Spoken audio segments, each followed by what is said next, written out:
What happens when a country music superstar walks straight into the fiery world of daytime television and refuses to back down from one of the most outspoken hosts in America? What follows is one of the most unforgettable showdowns ever broadcast live. Stay tuned because you won't believe how this all unfolded.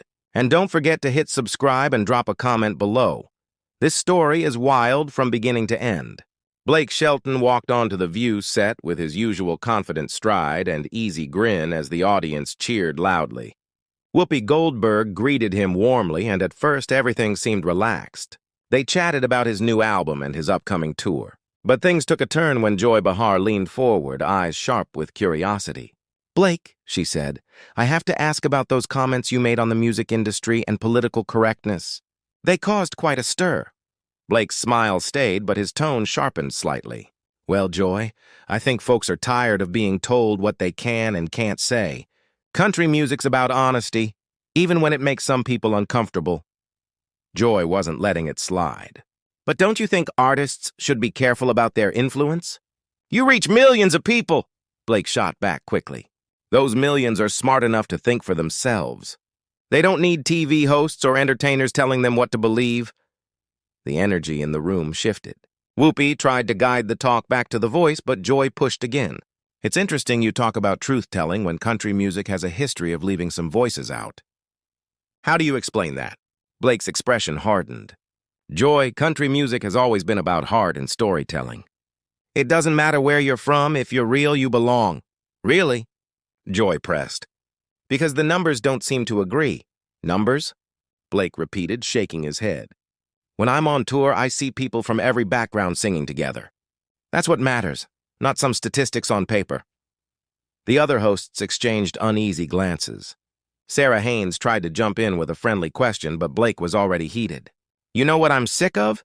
he said, pointing toward Joy.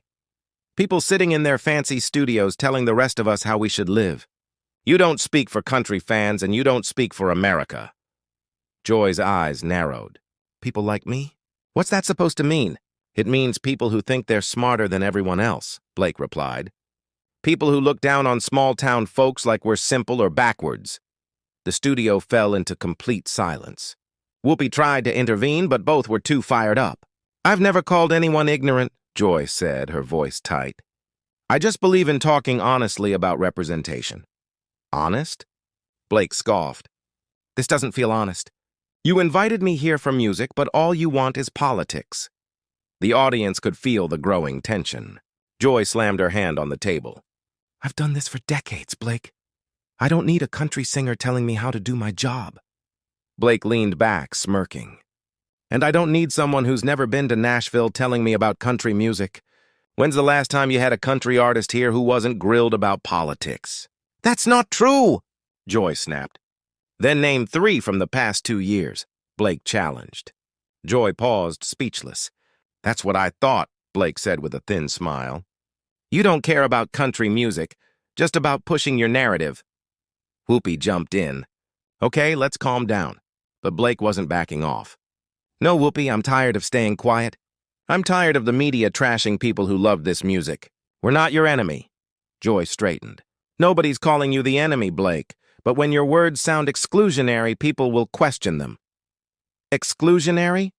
Blake's voice rose. "I've worked my whole life to bring people together.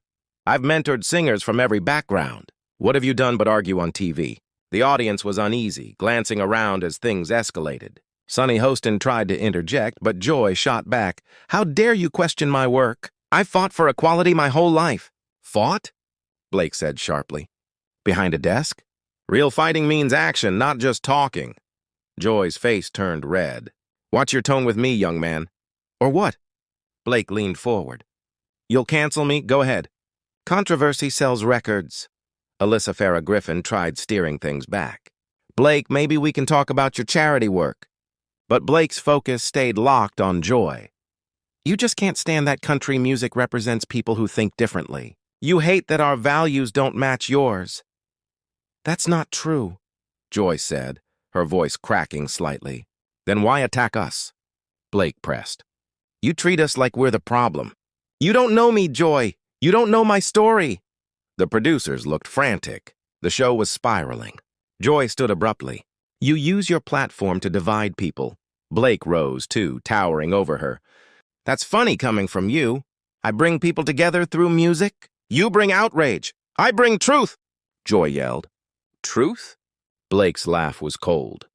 Your truth, maybe. The people you claim to defend, they're the same ones at my shows. They don't need you speaking for them. Whoopi tried to de-escalate. Let's take a breath, please. But Blake wasn't finished. You could have had a real talk with me, Joy, about music, about life. But you wanted a fight. Joy sat back, arms crossed. I asked fair questions about what you said. Fair? Blake said flatly. No, you twisted my words. I've treated everyone with respect. Can you honestly say the same? Joy hesitated. I've dedicated my life to equality. Your version of it, Blake shot back. What about the people you ignore because they don't agree with you? Sarah tried again. Everyone just wants to be heard. Blake nodded slightly. Exactly. And that includes people from small towns, too. Inclusion means everyone, Joy cut in. Nobody's judging anyone by where they live. Aren't you? Blake snapped. Every time you talk about the South, it's with judgment. Every time you mention country music, it's with sarcasm.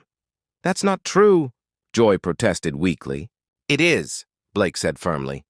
You're doing the same thing you accuse others of, judging people. The room was silent. The audience sat frozen as Blake took a breath, his anger cooling into disappointment. You know, Joy, we probably agree on more than we disagree. We both care about people. We both believe in connection. But instead of common ground, you wanted conflict. Joy looked stunned. I didn't mean for this to happen. Maybe not, Blake said softly. But this is what happens when people stop listening. He turned toward the camera. This is why people don't trust the media anymore. They want honest talk, not ambushes. Facing the hosts again, he added, I came here to share music and stories, not to be turned into a headline. Whoopi tried again. Blake, maybe it's just a misunderstanding. No, Whoopi, he said, pulling off his mic. Joy knew what she was doing the moment I walked in. He placed the mic down gently. Thanks for having me. I hope your audience got what they came for. As he walked off stage, the entire studio remained silent. It wasn't just a tense interview. It was a complete collapse of the usual talk show routine. Everyone watching knew they'd just witnessed live television history. What do you think? Was Blake Shelton right to defend himself, or did Joy Behar have a fair point?